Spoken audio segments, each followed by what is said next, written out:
जैसे कि stock and duster बोलने में बहुत ज्यादा हेजिटेशन हो रही है, घबराहट हो रही है, क्योंकि शायद पहला प्लेटफॉर्म में जहां हम यहाँ बोल पा रहे हैं।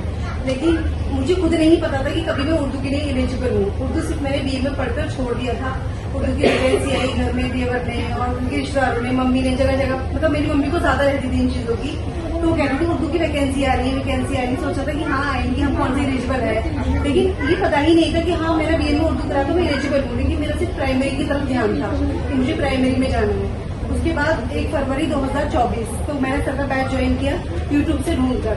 तो मैंने सर से बात करी, सर मेरे पास ये कोर्स है, सारी मार्कशीट की फोटोज भेजे, सब कुछ भेजा।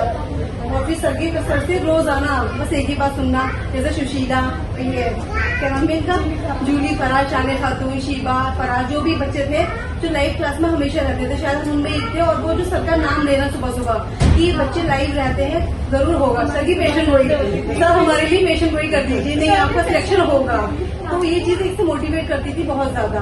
तो हम कंटिन्यू लगे रहे। एट दिन मेरी ज्वाइनिंग के 1.5 दिन भी, जिस दिन मैंने सर को फोन किया, सर मेरी ज्वाइनिंग नहीं हो रही। सर कह रहे नहीं आप जाओ अभी वापस और अभी प्रिंसिपल को बोलो कि आपकी ज्वाइनिंग लेगी। फिर मेरी ज्वाइनिंग हो गई। पूरे 2 साल के सफर में सबने हर कदम पे साथ दिया। सुबह सुबह 5 बजे का वो टेस्ट सबको मतलब हिला के रखता था कि भाई 5 बजे कौन सी क्लास हो रही है आपकी, सुबह की आप 4:30 बजे उठ के बच्चों के लिए तैयारी कर रहे हो, उसके बाद क्लास ले रहे हो। तो वो चीजें हमारी जिंदगी में मायने रखती हैं।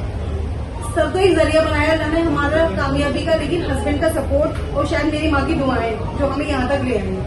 शुक्रिया।